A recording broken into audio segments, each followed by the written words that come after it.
حضرت عثمان ابن مظعون رضی اللہ تعالیٰ عنہ ایک مشہور صحابی ہیں، مہاجر صحابی ہیں، اور ان خوش نصیب صحابہ کرام میں سے ہیں کہ جن کو رسول کریم صلی اللہ علیہ وسلم نے اپنا بھائی فرمایا، یعنی ان سے محبت کی بنا پر۔ جب وہ ہجرت کر کے مدینہ منورہ آئے تو ان کا حضور نے بھائی چارہ کرا دیا تھا ایک انصاری خاندان سے۔ آپ کو یاد ہوگا، پتہ ہوگا کہ مہاجرین تو لٹے پیٹے آ رہے تھے مدینہ منورہ سے، ان کے اپنا کوئی ذریعہ معاش بھی نہیں تھا، ان کے گھر بھی نہیں تھے، آباد کاری کا بھی مسئلہ تھا۔ تو نبی کریم صلی اللہ علیہ وسلم نے ہر مہاجر کی دوسرے کسی انصاری سے مواخات بھائی چارہ بنا دیا تھا کہ یہ آپس میں بھائی ہیں، تو وہ ان کے گھر میں رہتے تھے، اور وہ انصار نے بھی غیر معمولی ایثار کا معاملہ فرمایا تھا صحابہ کرام کے لیے۔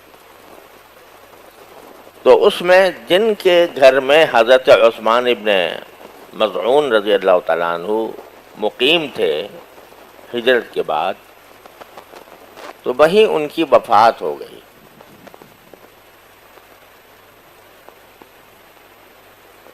جب رسول کریم صلی اللہ علیہ وسلم کو خبر ملی تو آپ ان کے گھر پر پہنچے،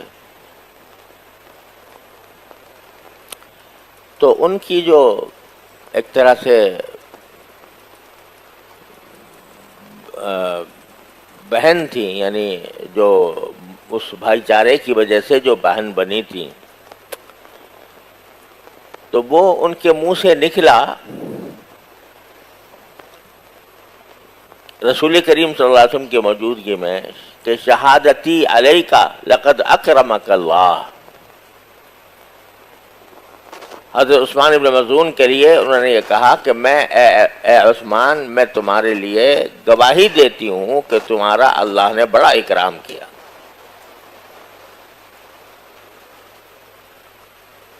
تو رسول کریم صلی اللہ علیہ وسلم نے سنا۔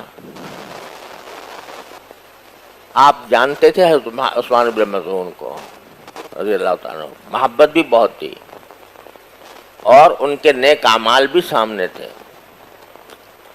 لیکن جب اس خاتون نے یہ کہا کہ میں گواہی دیتی ہوں کہ اللہ نے تمہارا بڑا اکرام کیا، تو رسول کریم صلی اللہ علیہ وسلم پڑھا ما یدری کی، تمہیں کیا پتا، یہ تم اتنے جزم اور یقین کے ساتھ کہہ رہی ہو کہ اللہ نے اکرام کیا، تو کیا پتا تمہیں، کس طرح پتا چلا؟ تو انہوں نے کہا یا رسول اللہ، اگر اللہ تعالیٰ عثمان جیسے آدمی کا اکرام نہیں کریں گے تو پھر کس کا کریں گے دنیا میں؟ مطلب ان کے جو حالات ہیں، ان کی جو زندگی ہے، ان کی جو نیکیاں ہیں، وہ ہمارے آنکھوں کے سامنے ہیں۔ اگر ان کا اکرام نہ کیا اللہ نے، ان کو جنت پہ نہ بھیجا، تو پھر کس کو بھیجیں گے؟ یہ کہا تو رسول کریم صلی اللہ علیہ وسلم نے ارشاد فرمایا کہ میں عثمان بن مظعون کے لیے یقیناً اچھی امید رکھتا ہوں کہ اللہ تعالیٰ ان کے ساتھ اچھا معاملہ فرمائیں گے، لیکن مجھے یقین کے ساتھ کسی کے بارے میں پتہ نہیں ہے کہ اس کے ساتھ آخرت میں کیا ہوگا، اور میں اپنے بارے میں بھی، جبکہ میں اللہ کا رسول ہوں، یقین کے ساتھ نہیں کہہ سکتا کہ میرے ساتھ کیا ہونے والا ہے۔ اب اندازہ کیجئے، میں اللہ کا رسول ہوں، اس کے باوجود میں یقین کے ساتھ نہیں کہہ سکتا کہ میرے ساتھ کیا ہونے والا ہے۔ یعنی وہ آخرت کا جو عالم ہے، وہ جب تک انسان دنیا میں ہے اس سے اس طرح پوشیدہ رکھا گیا ہے کہ کسی کو بھی یقین کے ساتھ دوسرے کے بارے میں کوئی تبصرہ کرنا ممکن نہیں۔ اب یہ جو فرمایا کہ میں اپنے بارے میں نہیں جانتا کہ میرے ساتھ کیا معاملہ ہوگا، حالانکہ قرآن نے جگہ جگہ آپ کی تعریف فرمائی، آپ کا اکرام فرمایا، آپ کو خوشخبریاں دیں، ایک جگہ نہیں، دسیوں جگہ. لیکن سرکار دو عالم صلی اللہ علیہ وسلم نے یہ فرمایا کہ مجھے پتہ نہیں ہے، اس لیے کہ تفصیلات کا پتہ نہیں ہے.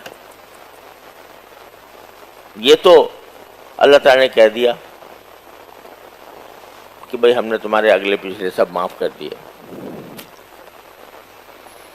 اور امید بھی ہے.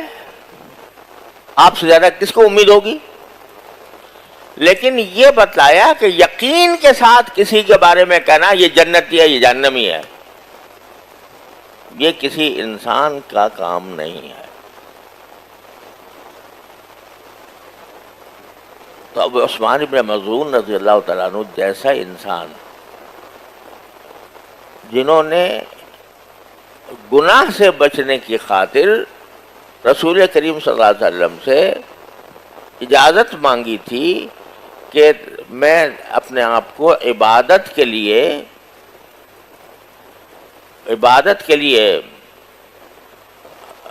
بالکل فارغ کرنا چاہتا ہوں، اور تاکہ مجھے کوئی نفسانی خواہش بھی میرے اوپر مجھے پریشان نہ کرے، تو اگر آپ اجازت دے دیں تو میں اپنے آپ کو خصی کر کے نامرد بنا لوں.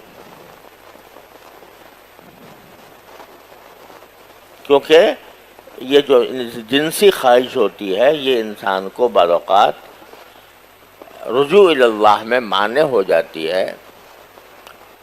یہ اجازت مانگی تھی رسول کریم صلی اللہ علیہ وسلم سے. یعنی مقصد یہ تھا کہ میں ساری زندگی میرا خیال، میرا دھیان، میرا عمل صرف اللہ تعالیٰ کی رضا میں ہو جائے، اور یہ جو دنیا کی خواہشات ہوتی ہیں میرے راستے سے ہٹ جائیں. سرکار دو عالم صلی اللہ علیہ وسلم فرمایا اجازت نہیں دی، فرمایا نہیں، یہ کوئی جائز نہیں ہے. اگر جن سے خواہش زیادہ پریشان کرے اور حالات میسر نہ ہوں تو فرمایا پھر روزے رکھا کرو. تو ان الصوم، روزہ جو ہے جب کثرت سے روزے رکھے جائیں تو یہ جنسی خواہش کو مزمحل کر دیتے ہیں. بارہ کہنے کا یہ تھا کہ عثمان ابن مظعون رضی اللہ تعالیٰ عنہ جیسے صحابی، ان کے بارے میں بھی جب یہ کہا گیا کہ ان کو اللہ نے ان کا اکرام کیا، گواہی دے کر کہا گیا، تو آپ نے منع کر دیا کہ پتہ نہیں کیا ہونا ہے. اور جس طرح وہاں منع کیا، اگر کسی شخص کو آپ برا سمجھتے ہو اور اس کے کام تمہیں اچھے نہیں لگتے تو اس کے بارے میں بھی خوب سمجھ لو کہ پتہ نہیں جب آخرت پہنچے گا تو یہ کہاں دوڑا دوڑا جا رہا ہوگا اور میں پیچھے سے دیکھ رہا ہوں گا اس کو. عسیٰ ان یکونوا خیرا منہم. یاد دلا دیا، ایک مرتبہ نہیں، دو مرتبہ، مردوں کو الگ، عورتوں کو الگ. کہ عورتوں تم بھی یہ نہ سمجھنا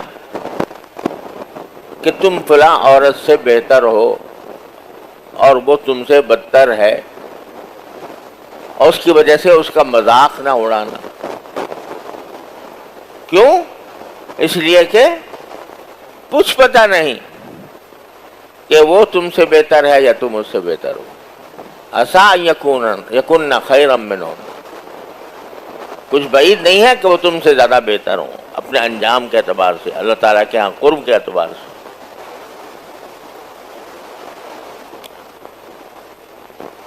اسی لیے حضرت حکیم الامت قدس اللہ تعالیٰ سرہ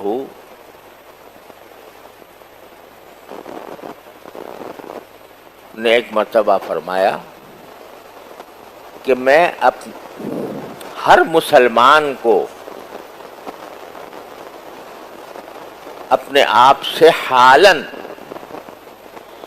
اور کسی غیر مسلم سے اپنے آپ کو معالاً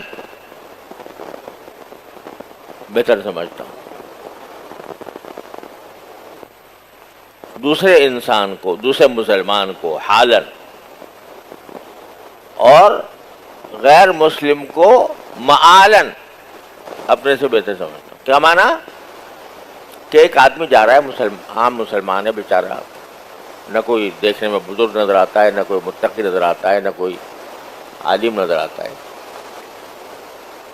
تو اس سے میں اپنے آپ کو افضل یا برتر نہیں سمجھتا، بلکہ اس سے اپنے آپ کو کمتر سمجھتا ہوں.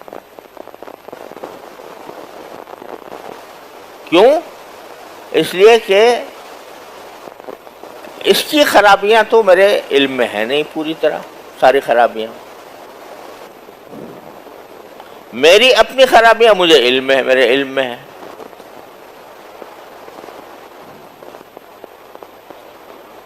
تو اسے کیسے میں اپنے آپ کو اس سے افضل سمجھوں؟ اس کے اندر پتہ نہیں باطنی طور پر اس کا اللہ تعالیٰ سے کیا تعلق ہے، یا اللہ تعالیٰ کا کتنا مقرب ہے. صورت پہ کسی کی نہیں لکھا ہوتا کہ یہ مقرب اللہ ہے، پتہ نہیں کس عالم میں. بعض اوقات بالکل گئی گزری حالت میں لوگ ہوتے ہیں، لیکن اللہ تعالیٰ کے ساتھ ان کا تعلق بہت مضبوط ہوتا ہے، زیادہ کچھ پتہ نہیں. اور کافر سے معالن، کہ ایک آدمی کافر ہے، اس سے کفر سے نفرت ہے، اس کے اداؤں سے نفرت ہے، لیکن اس کی ذات کے بارے میں نہیں میں کہہ سکتا کہ جہنم میں جائے گی یا جنت میں جائے گی، کیونکہ پتہ نہیں کس وقت اس کو اللہ تعالیٰ ایمان کی توفیق عطا فرما دے، اور ایمان کی توفیق عطا ہو کر وہ ہم سے آگے بڑھ جائے، کہاں سے کہاں پر نکل جائے.